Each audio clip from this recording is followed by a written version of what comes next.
up to speed, up to speed, up to speed. Live from the apocalypse, we are the least popular podcast with white people who call the police on black people in Starbucks. This is State of the Game. Thank you Yeah. for being here as you are every week. Thank you to the audience. I'm talking to the audience now. Okay, you're gonna have to wait. So, uh, I am Dano. If me and my co-host were the Camp Low of this hip hop podcastosphere, I'd be Sonny Chiba. In that mix, and he's Geechee Suede. Thank you for being here, Kay, Yeah. and being my Yeah, man. every week. Um, we have some important people here today, uh, who like when I first heard this album, I immediately knew it was important, you know, uh, and I just couldn't stop listening to it. So I'm very happy to have them all. We're talking to Shemar and Money for Water about the album Traveling Light. Uh, Thank you for being here, for lending your time. Oh, thank you. Thanks I for love having this me. podcast. Yeah, I'm honored. So grateful. Yep. And I heard about Shamar first because everybody was like, Shamar is super talented. You have to tap into Shamar. Um, and I listened to some stuff and I was like, they're certainly not wrong. You know, like this is good. Um, but the albums, there's like the right album for the right time that hooks into you. And Mhm. Traveling Light was, I was like, holy shit. Like, Yeah. yeah. So I appreciate this. Um, yeah. And this is such a well curated project. Okay, to me, it's one of those projects that proves that this is like craft over budget, you know? There's still a lot of thought process out there that like it's about the tiers of economic success in hip hop, you know? And the more followers you have, the richer you are, the better your album will be, right? And Traveling Light proves totally the opposite. This is better than most of those big budget albums. Um, and it's for some really specific reasons that I think are really dope. Uh, how's the reaction been to this? Um, I don't know. I don't really know. People like it, but every time I drop music, people like it. I Right. don't know. I've looked at the numbers, like the numbers have certainly jumped. That's cool. Mm. Um, that's not much really. The other thing I noticed about Money for Water is Fanon tapped in before I tapped in, which happens so much. Like Fanon is the illest because Fanon could be leveling up. Like he could, that could be the strategy of like, I'm looking for a West Side Gun placement. I'm looking for whatever. Instead, totally the opposite. You know, I've, I've, I talked to Fanon and I'm like, you should listen to this. And then a year later, that person has a beat by Fanon, you know? And like, then I'll talk to people like you and Fanon's already tapped in, you know? When did you first get in touch with Fanon and get in the good graces to get in the shared files? I mean, he just makes himself available in a way that a lot of producers maybe don't. So for my first album, I just really was a fan of his work. So I was like, I'm just trying to find beats from anywhere, buying beats from anyone I can. And so I just bought a beat. Like it was that simple.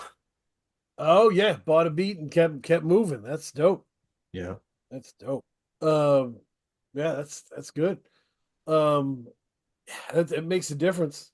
Mhm. Makes a difference. Kay, how did Traveling Light treat you? I liked it. I mean, I warmed up to it as it got going. I think it really catched its stride. For me, like maybe 5 or 6 songs in, that's when it really like caught its stride. I was like, okay, like I really am I'm digging this. That's interesting because to me, the more I listened, the more important the first song became. Mm. Mm. The more I listened, the more I was like, holy shit, I should have been paying attention right from the get-go. Just because the Money for what is the first line on this album? First spoken word by you. Stuck crushing something bad for me, right? I think it's every song sound like a love letter. Oh yeah. It mean everything to me. Yeah. And I was like, holy shit, that's the key that opens the door. Like there's a there's a vulnerability to the way you write, if that makes sense. There's a the kind of like honesty that most people won't do, you know? Yeah, it's hard. Mm. Yeah. So, that first line, every song sounds like a love letter. That shows where you're coming from. This comes from love, right? And this, I swear this here means everything to me. Is just like, I'm giving you everything on this. And from then on, that's a minute and 42 seconds. We're off to the races after that. Yep. So the other thing, Kay, listen, Traveling Light, um, every like so there are spitters and there are writers, and sometimes writers are spitters and spitters are writers, but not all the time. And Mm. Money for Water is a writer. Every Money for Water song I dug into meant something specific. It wasn't just like, you know, I'm on Hennessy and I got this beat, let's go. It was not that situation. Um, Talk to me, Money for Water, about designing a song, about how you do it, how you approach it. Every song is really different. Uh, as I get deeper into making music, I try and let the production kind of tell me where I'm gonna go. Like I feel like when I first started and I had an idea or I thought I had an idea of what making music was, it was like uh more like I'd have an idea and then be like, we're gonna stick to this idea and finish this song. This song is about this. We're gonna like as a kid, I used to like write out like fake track lists and like do fake album covers. So like it was a whole thing. And then as I get deeper into actually making music, it's not that at all. Like it's literally a line at a time, like a Mm. beat at a time. I have a bunch of beats in my phone from a lot of talented people, and I go about my life listening to them, and then eventually a song happens. And then Was some of them are like more freestyle, like Easy Money, the first song on Traveling Light, that's a freestyle. Mhm. Well, the closest to a freestyle that I'm gonna do. Like there was less thought into like a theme, like a chandelier. Carnal has more of a theme. Mhm. And then like Surveillance is another one where that's more of a freestyle. And yeah, but most of them are just hearing a beat and just being like, this is how I feel. Yeah. was there a particular moment or thing that you came across that shifted your approach to creating songs? Not really. Just as it just seemed easier to just not think about like not trying to overdo it. Just let it come naturally, and then that's how I was getting more work that I was proud of. So I was like, well, we just gonna keep doing that. So do you like at what part in what part of making the song do you realize what it's about? Like is it do you reread what you've written and go, "Oh shit, that's actually about the exploitative nature of social media." Like or do you like when does that hit you? It's different. Sometimes I don't even know. Sometimes like there's songs I'll listen to now and I'll be like, I was talking about like a specific thing, but I didn't even know it at the time. Like at the time I was just venting about what was going on in my life. And then like I'll come back to it later and be like, oh, this was about this. And then so that's more of how the album came together with like the whole Traveling Light thing. Like at first it was just I had some Shemar beats and I had wrote to them. So I had like two songs done. And then I was like, oh, I keep talking about like trying to be more present in my life, Mm. but also like I'm 24. I've learned a lot. I've seen a lot. Like there's a reason for me to be guarded. So like how do I find a balance to where I'm living my life to the fullest, but also not being exploited or killed? So after a while it was like, okay, so that's kind of what the album's about. That's what Traveling Light means. And then it's like, now how do we get to a place where I'm like, okay, I've said all that I need to say about this. That's awesome. Yeah. Shamar, the one of the first things that was ringing off in the RMPP Discord when Traveling Light dropped was about Money for Water's flow and how cool it is, how unique it is. Like other MCs would be like, "Oh shit, I got to study that," right? Like, and that's kind of what was going on. Mm. When you first heard Money for Water's flow, what were your thoughts and how did you understand it? Um, well, I think because I first heard of him, it was a little bit before he dropped his first album. It was specifically the song Protection, like the original version. I heard that. I was like, oh shit. And then what, like the flow didn't stand out to me at first, or really even on that first album, the flow didn't really stand out to me. It was more just like, the lyrics, just the energy he has from track to track, is just, I guess, like the way he projects himself, the way he presents emotions and things like that. But when like we started working together, like I think some of the first joints that we did, it was Beacon, Surveillance, and maybe Council. One like some those three. But on Beacon and Surveillance, that's when I was like, oh, this flow is all like it's just different. There's something there that like I've never heard from him. And then as we did more and more tracks, that was more when I was noticing it. Even like as I like saw the album develop, like it was when I heard the Fanon joint. When I first listened to that, I was like, this is crazy. I was like, what the fuck is what is he doing? And then it like took me a second. I'm listening to like, oh shit, I hear what he's doing. How did he even think like, yes, this is the right way to approach this beat?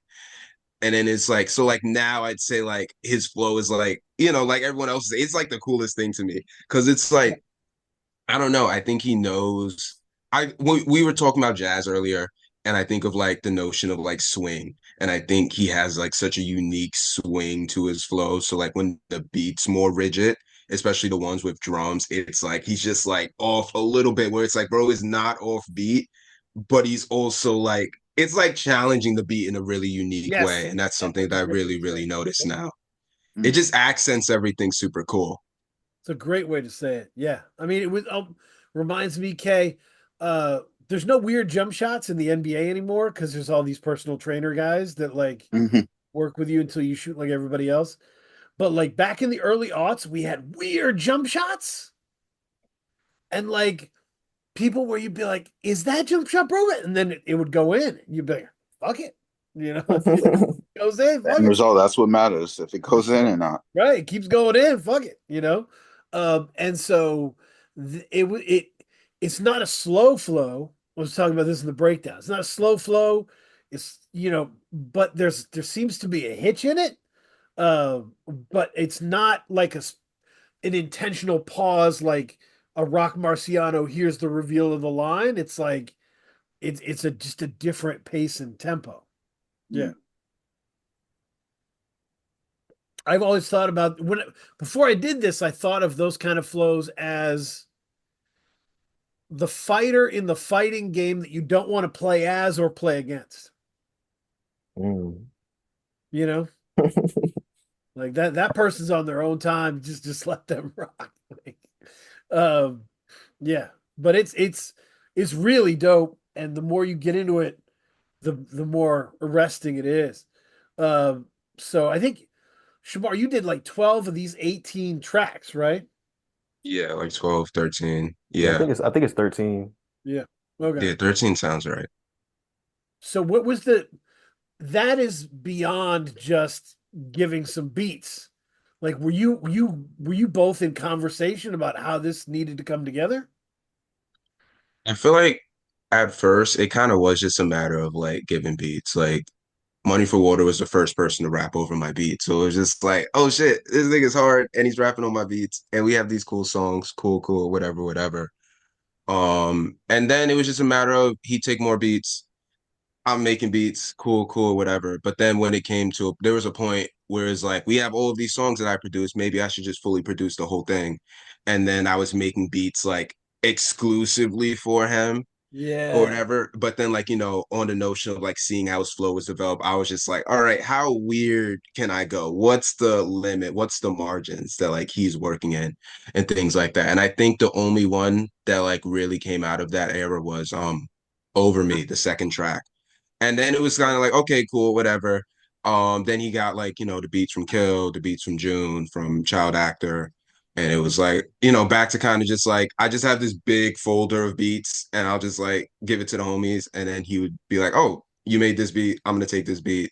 And it was like, cool. And it was just like, he'd do a demo. I listened to it. It was great. Cool. We had a couple conversations as like we had more and more tracks about like the track listing and things like that. And I think I do remember like at one point it was hard for me to see the vision of the track list Yeah, because yeah, I was like what is it? Like Atlas is like the seventh track. And I was like, why the fuck is Atlas number seven, bro?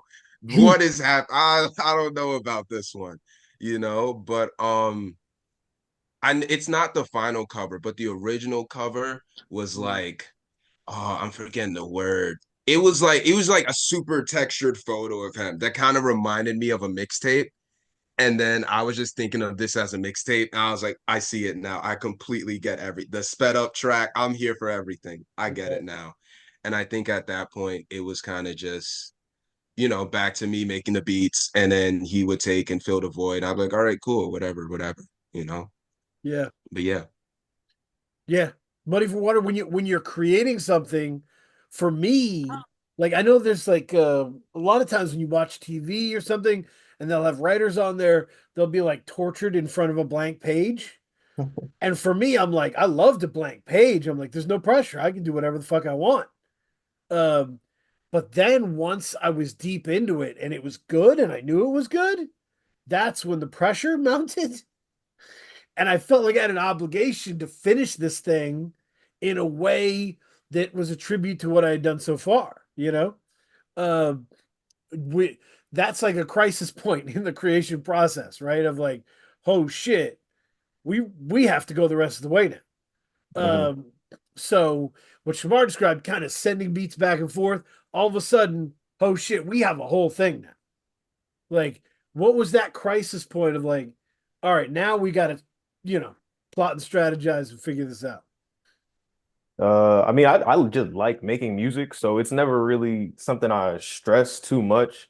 Like since I've been writing the whole like since I was a kid, like I'd write something I liked, and then after I realized like, oh, I like this, I'd be like, oh my God, am I ever gonna write anything I like as much as this ever again? Right, Every single time I right. wrote anything, like for like 12 years at this point. So like after a while, like probably like middle school or whatever, I was like, okay, we can let go of this fear. Like I'm gonna write something again. Like it's gonna be okay. So I don't really like definitely after the album was like there was many points where I thought I was done, and then I was like I feel like I have a little bit more to say, but I don't know what it is. But it was never really like I'm stressing over it. It's just like, oh, it'll come, and if it doesn't, then we have what we have. So like, Mm. That's such an important point, Kay, is like there's so as a creative person, I think a lot of times you think you're lucky. Like you think you like lucked into a good idea, yeah, lucked into a good turn of phrase that led you the rest of the way. Um, and then you finally get to a point where you admit to yourself, you're like, nah, the skills are in me. yeah. Or like I'll get lucky again too. Like it's like half the skills, like confidence in myself, and then also like I don't know, I'll probably get lucky again. And I wanted to be able, like, what I hated that it was magical and everybody said it was magical, right? I hated that shit. I wanted it to be practical. Yeah. So sometimes I'd be drunk with my friends, pop the laptop open, pull up Word, and just freestyle a story, or like freestyle the first two paragraphs and hand it over. Mm. You know, like I wanted to be able to do this anywhere at any point, um, and to own the skill set. And I think that what you said is important for that. That's awesome. Um, yeah. So that's key. And then there was so the track listing. This is 18 tracks of Yeah. varying shapes and sizes, right? Yeah. So putting that together, like if you, it almost feels like if you have all 3 minute songs, it's a different thing. If you have all 1 minute to 2 minute songs, that's a different thing, right? Hmm. Like Zumo does that stuff and kills it. But if you have a mixture of this one's 3 minutes 34 seconds, this one's 1 minute and 5 seconds, like that seems to be the hardest to organize. That for me, does that make sense? Yeah. So what I thoughts? think it came out. I really one thing I really like about the album is the pacing. It just fits me, like just who I am. Just we Yep. moving, we have an idea, we execute it, and then we on to the next thing. And then it's not like you said, yeah, it's not all 1 minute songs, it's not all 3 minute songs. A lot of them are pretty short, but Mhm. I don't know. That's just I guess that's just how I think. But yeah, I do like how it kind of meanders. Like we spend a little bit more time here, and then like the next song might be like a minute, and then we're on to the next thing, and then like I think Blood Rain, one of them is almost like 4 minutes. I Yeah, really like that about the is album. Walk with a Friend is over 4 minutes. Yeah, that's the one. And then yeah, I don't know. I really like the pacing of the album. And then another thing I like are the like the temperature of the beats. Like uh I'm trying to think of one. Like Chandelier, I hear that and like it sounds cold. Like the beat sounds cold to Mhm. me. And then Beacon, that's a warm beat. And just I like on the album how a lot of the beats sound like varying degrees of warmth, like you're closer or farther from like some type of light, or like you're like inside somewhere that's warm, or and then other songs is like you just out on your ass in the cold, but you can see like what Right. could be some warmth very far in the distance. That's what I like about a lot of the beats too. That's a great way to put it. How long were you working on this project for? What was the time span? I started working on this September of 2022, like right after I dropped my first album, No One's Trophy. And then I don't remember how I It got in was like, contact with Shamar, but I just remember he dropped yeah. his very first project, and I was like, this is fire. And yeah, ever since then I've just been working on the album. Okay. So it was a couple of years? Yeah, like 2 years. Oh, wow, okay. Yeah. No, it feels shaped and crafted in that way. Yeah. And I guess my elevator pitch for Traveling Light would be that this is an album about navigating exploitation, but it's not an album that is a think piece about navigating exploitation. Yeah.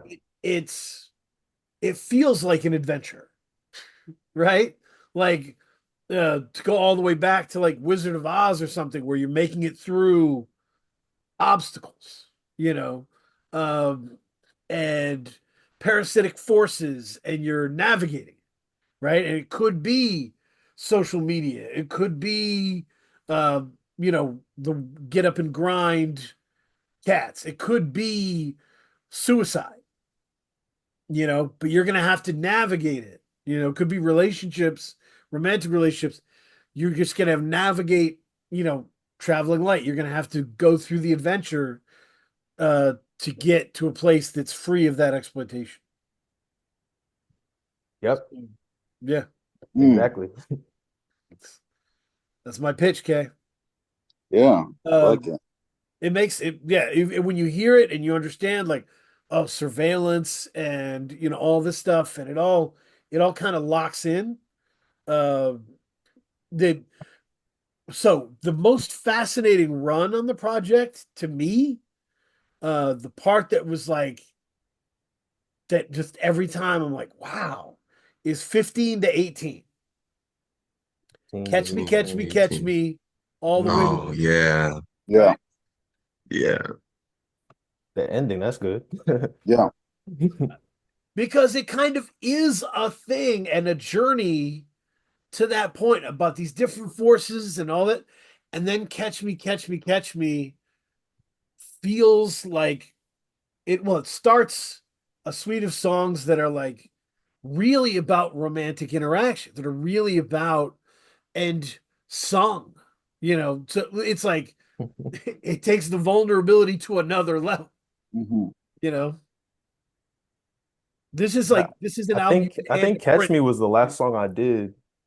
If I'm Yeah. That was like a That was like week the last before one. Yeah, the that album was like dropped. that was like the last song. Like, yeah, Wow. yeah. I Yeah. Because think that was the one that really stood out to me. That was Yeah. very like we were talking with Elucid, and he was last week, and he was talking about he was wanted to create a song that had a vibe. Equal. You know what I mean? He was searching for vibes on his song. And Catch Me, Catch Me, Catch Me. That to me felt like a vibe, I guess you could say, Right. in a way that the other song it was that the other songs weren't. Oh, you were Listen. searching for like, what is this? What is all this? And catch me, catch me, catch me, pulled it together for you a little bit. Yeah, that's cool. And it goes, and that whole section is, yeah, it's much more melodic. It's much more, relationship direct, and it's a different thing from the stuff that is before it, but is definitely connected to it. You know, what like Mhm. what was that? How grouping those songs? How did those come together? What was the process on that? um, Um, Hmm. or do you want to go? nah, you Is got it. I You mean, got it. Go okay, ahead. yeah. Let me see. I can talk about Catch Me in One Love.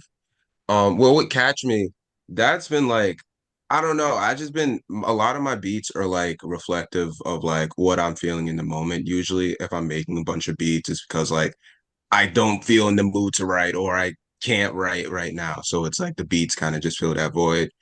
And this beat, it had to be like maybe like this past September or like August or something like that. It was just a lot going on in my personal life, in Mm. my partner's personal life. And then, us both trying to navigate through that. And then this beat was kind of a result of it on like a technical level. I've been like working a lot with Outside House and she's been like putting me on to like, oh, I do this, I do that. And it's like, oh, that's cool. I'm just gonna steal that. Like a lot of my beats, especially on this album, is like, oh, I made a new friend and they do this thing with their beats. So I'm just gonna steal that and I'm gonna put it on my thing. And yeah, so Catch Me was definitely like that. Um, when Money for Water was like, oh yeah, I want this. I didn't expect it. It was like that was a really surprising pick for me because I thought that beat was like super duper duper duper weird. And then what he did with it was like, oh, okay, this is what we're doing, I guess it was a bit less surprising to me because I heard the original version of Moments Without Proper Names, like the slowed down normal pace version. That's also kind of like a more melodic thing. So it was like, okay, cool. This will be a more melodic thing, and this will stay. And yeah, I don't know. It's just a really beautiful track, and I'm really happy it made the album. With One Love, I think I get kind of insecure because a lot of my beats don't use drums.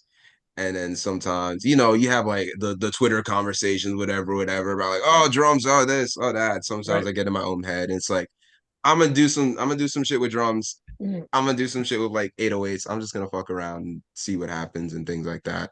So that was kind of just me fucking around. I think one thing about like a lot of my production on the album is like I think I produce in like eras, quote unquote, and the Money for Water tend to pick from like right when I started doing a new thing. like Beacon or Council was like right when I started figuring out, okay, this is how I want to mix my beats. This is how I develop that kind of warmth. And then he was right there, like, oh, word, cool. Over me. I'm just figuring out how to do this thing. He's like, I want this beat. I'm gonna do this thing. Cool.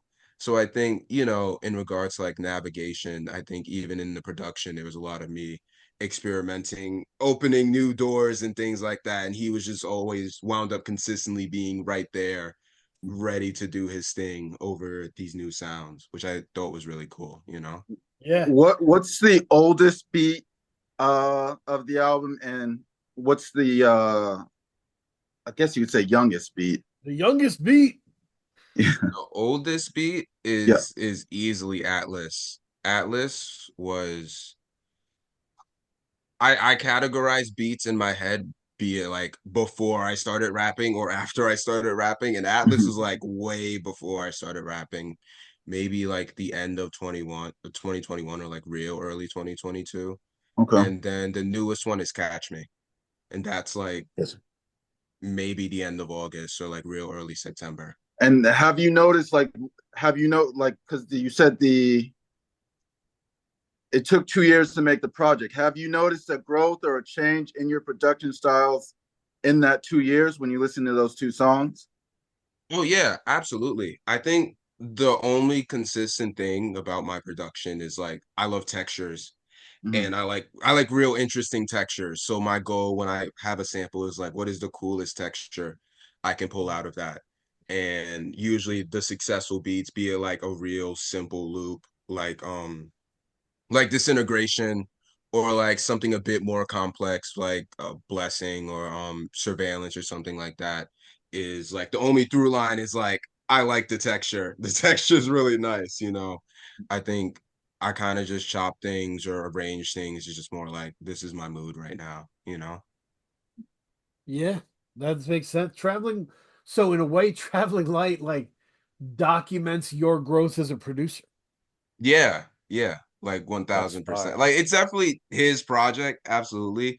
But I don't know. I get emotional thinking about this project because it's like I'm all over this. These are all my beats, and No, it's been it's two definitely years. our project. Like, Oh, I mean, but love like it. with all my music, like I haven't rapped on any of my beats. Like I've made beats in the past. They're not very good. That's why I don't rap on them. But like I don't like when people are like, "Oh, this is my song. This is like it's our song. Right, Like right, right.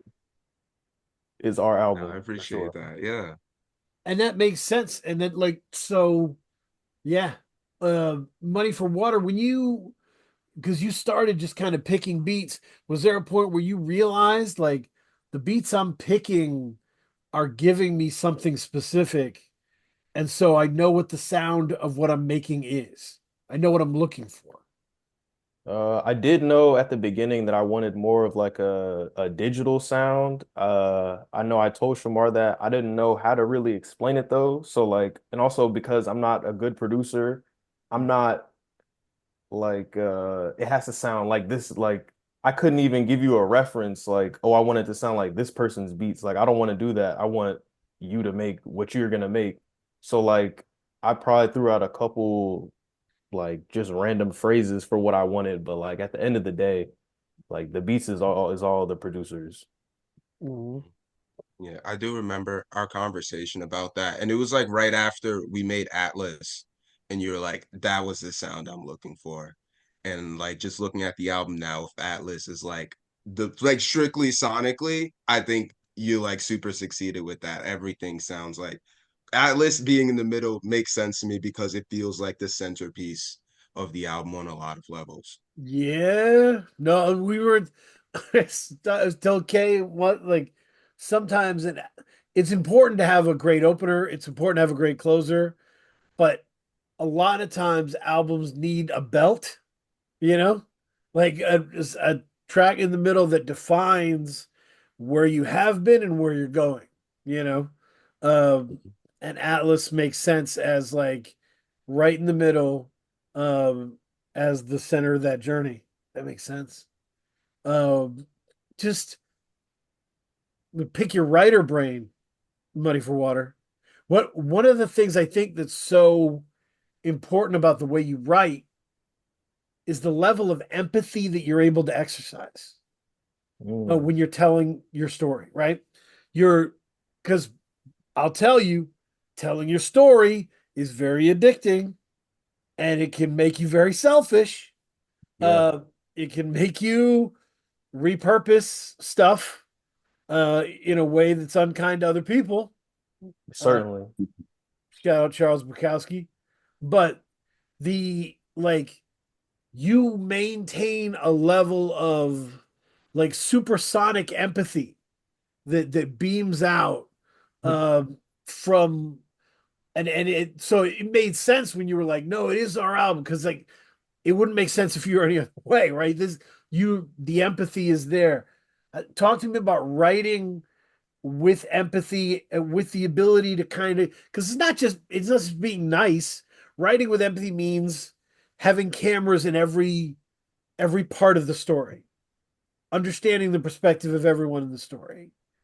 It's a hell of an advantage. So what is talk to me about writing with empathy and tips for writing with empathy for anyone who wants to do it.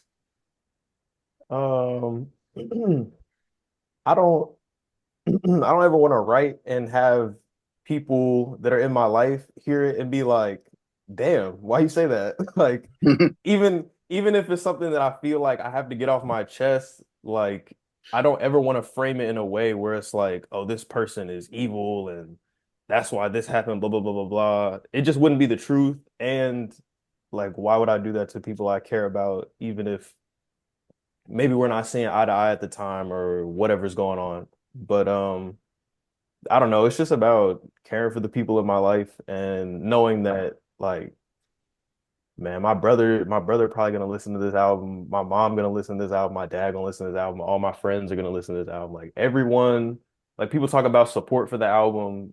I have support from the people that it matters the most. Mm.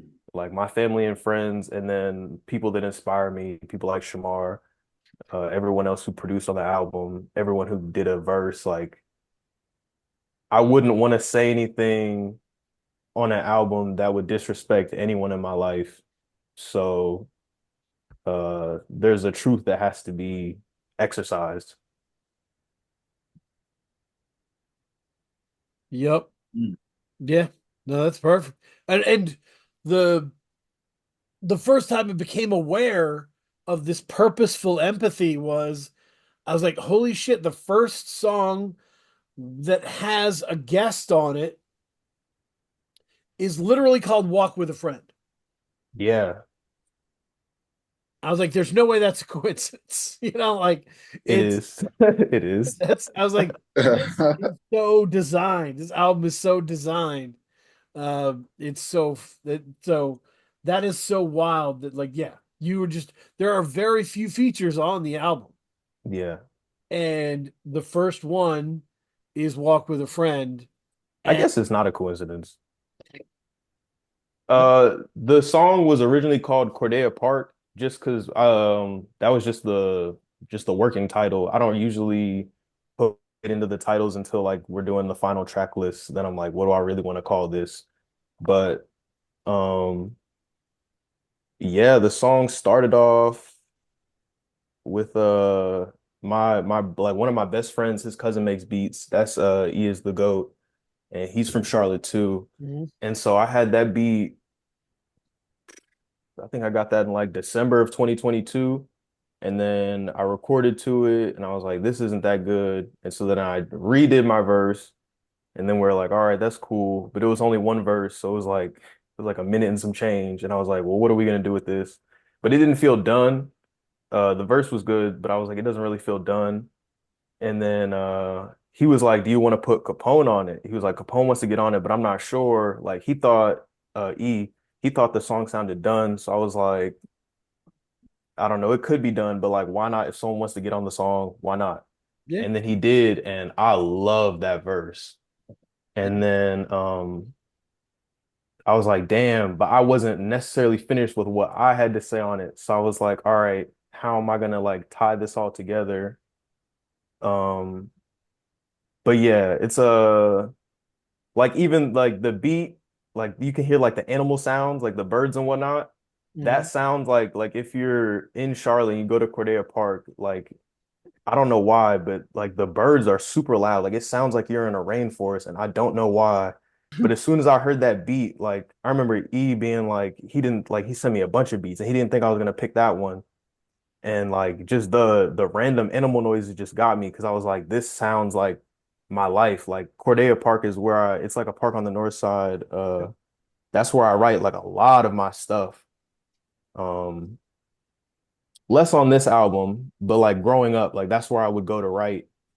Now I just kind of write anywhere, but making that like there's a sign in the park that says for your safety, please walk with a friend.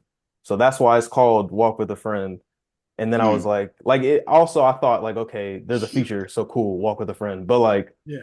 the song is about over policing in my city and just trying to frame protection against oppressive forces as something that can be disciplined as opposed to I feel like a lot of the youth they're I don't know how to they're violent in a way that is rebellious but without the discipline that makes it something that's like positive for us. Mm. So that song is more about there's like a lot of songs on the album actually that are just more about I understand people's rage, but it needs to be disciplined and it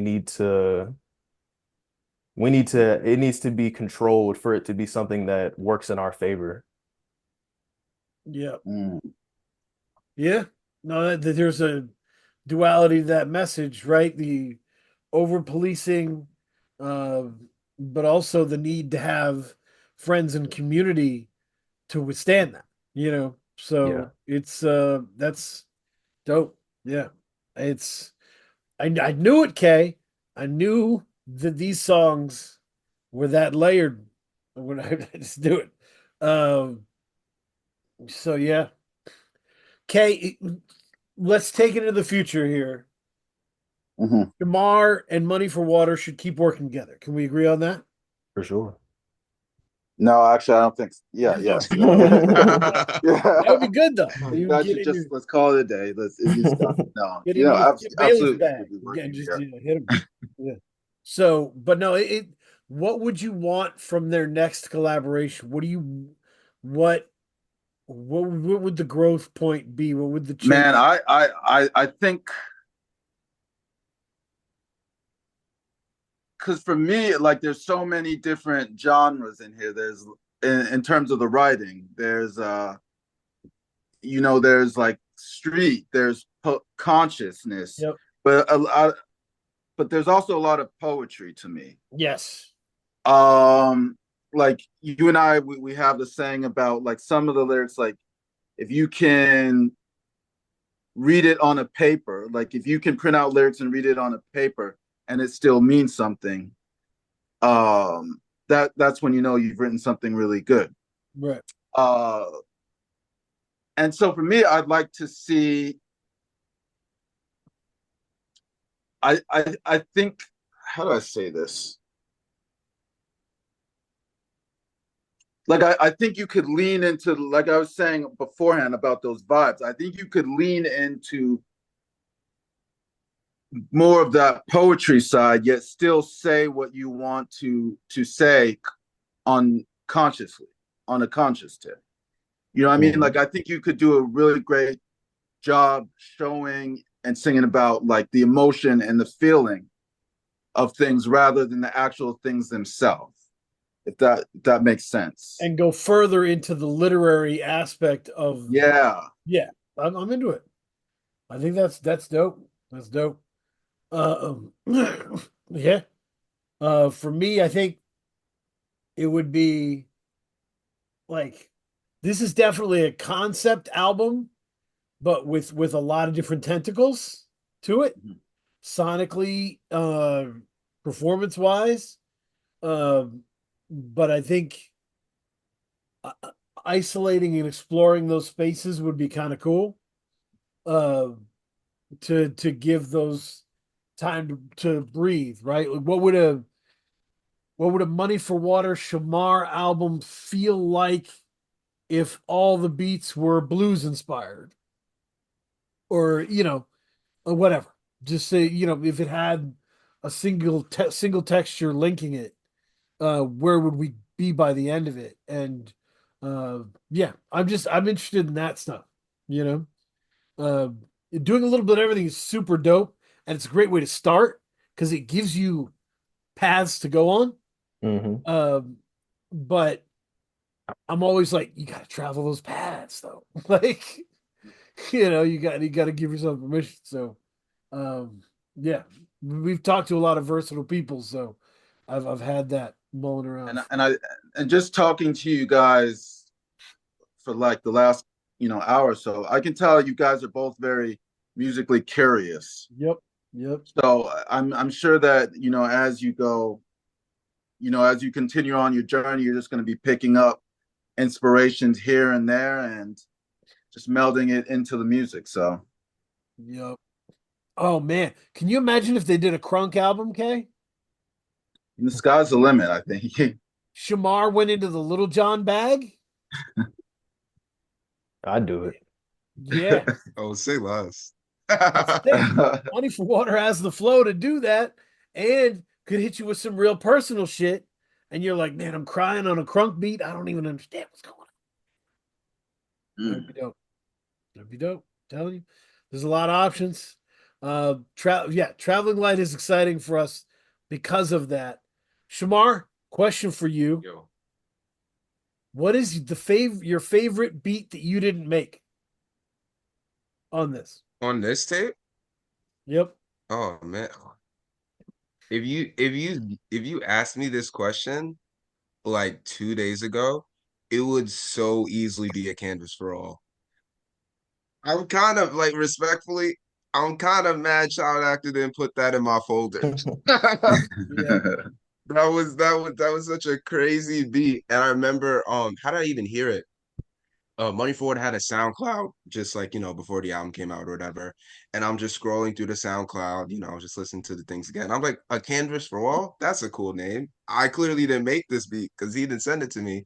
And Yep. it's like, oh my God, what the fuck? And I immediately knew it was Child Actor. And it was like, I'm so happy y'all did this. This is great.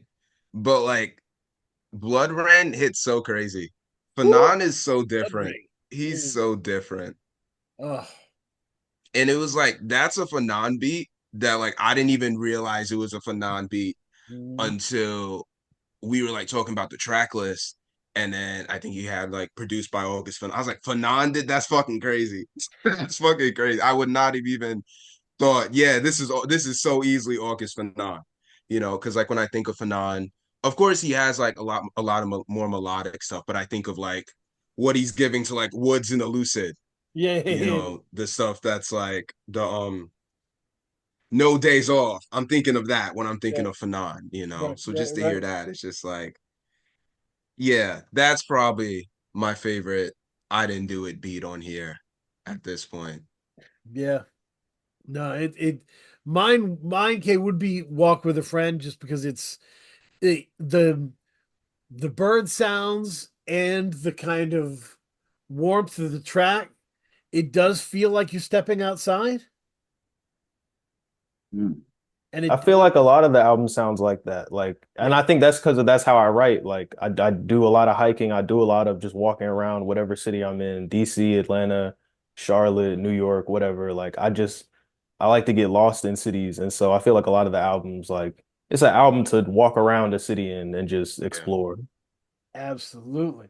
You can feel the open air in these tracks, um, and that's really, I think that comes through on Walk with a Friend. Yeah, it's yeah, super dope. Um, Mhm. oof, good stuff. I also really like where Walk with a Friend is placed.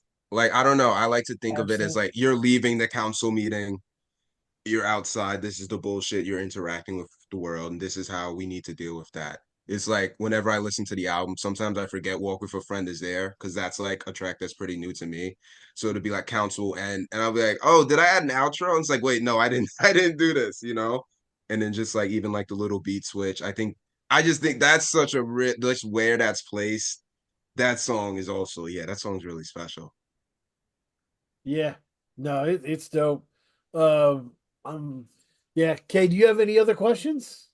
No, man. Yeah, I'm excited to see where you guys go, both of you. absolutely. And Excellent. this is the only thing that makes sense for us, like to follow Elucid with y'all, right? Like this is like because when I heard Blood Rain, I was like, holy shit, Shamar beats fit so well with Fanon beats. What a talent. Like that's dope. So yeah, loved both of you on this. This is an amazing project. Um going to recommendation corner. Let's get some stuff here we got. Yeah. Oh well, yeah. First is gonna be Nothing Is My Favorite Thing. Um Nappy Nina and Swarvy. Mm. Uh Nappy Nina's been on before, Kay. Mhm. This is my favorite Nappy Nina album of all time. Full stop. No question. This is phenomenal. Her flow, her word choice, everything is just top notch on it. I just adore the album. And yeah, can't get enough of it. It's fantastic.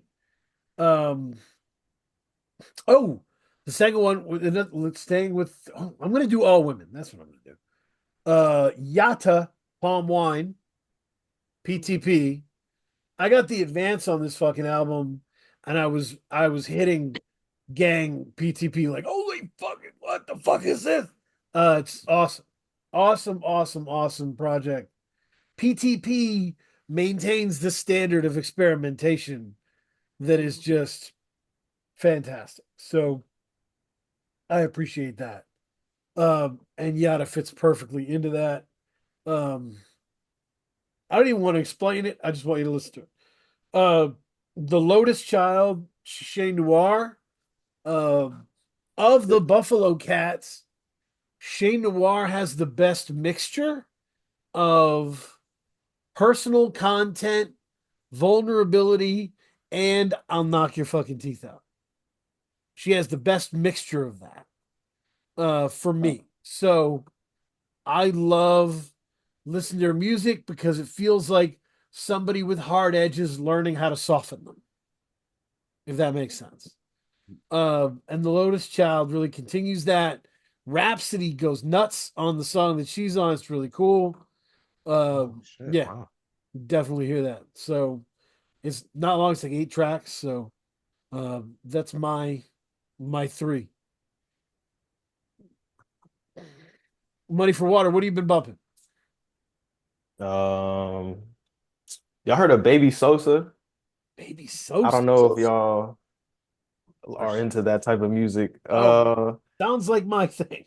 That's like my favorite artist right now, Baby Sosa. I've been listening to a lot of Charlotte artists, Marze. Mhm. Let's see, who else? Marsco. A lot of stuff that sounds nothing like me. Baby Mm. Sosa. Always a lot of Lil Wayne, always a lot of Kanye. I I just, still like Drake. I just added New Mood. I just added the New Mood project by Baby Sosa. I'll check that out. Cool. Yeah.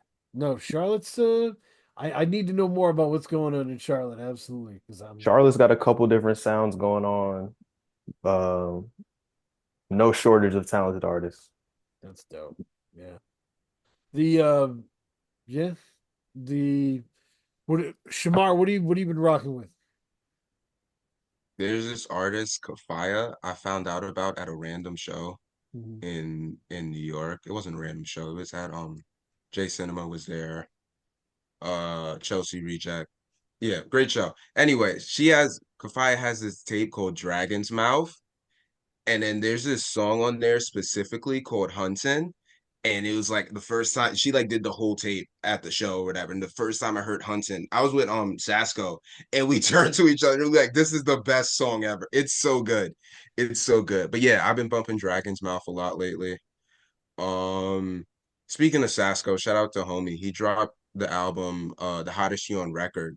a couple months ago.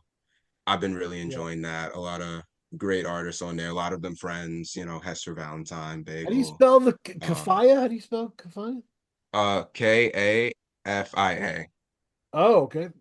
That's cool. Yeah, and then the tape's called Dragon's Mouth. So good, so good, so good. Yeah, Hottest You on Record. I've been listening to that a lot lately. As it gets colder, that's been providing the warmth and things like that, also the comfort.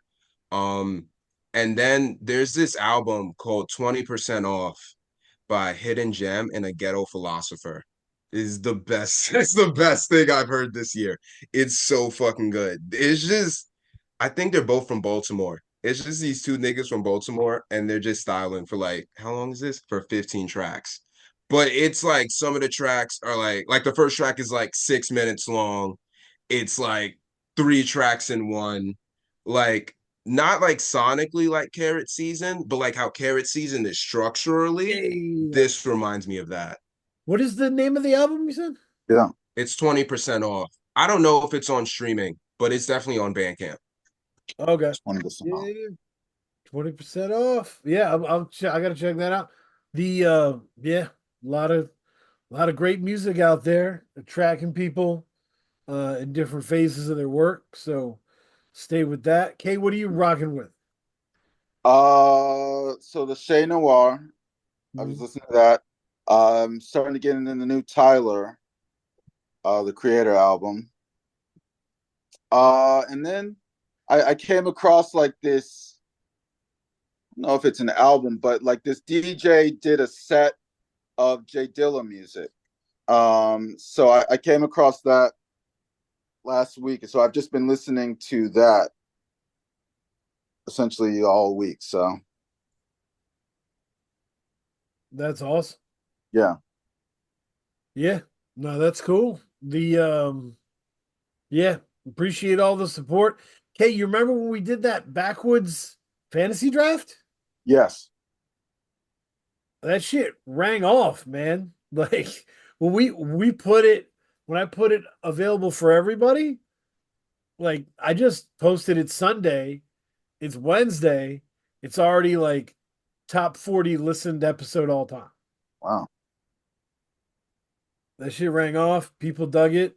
Lots of people. Prem Rock was like, "This is awesome to be mentioned in this conversation." I'm like, it's crazy. So, I'm really excited about it, and I guess it's exciting that this is, we're a few hundred episodes in, and we are continuing to kind of our audience is excited about what we're doing, and engaged. So, uh, we're still growing. That's dope. That's dope. Everyone's still growing. I like that. Yeah. Yeah, man. Still growing. So I appreciate that. Thank you both, Money for Water, Shemar, for being here. Hit us with new shit so we can rep you in any way we can. Yeah. And last thing, RIP Dee Dee Ortman will always love you. What will tomorrow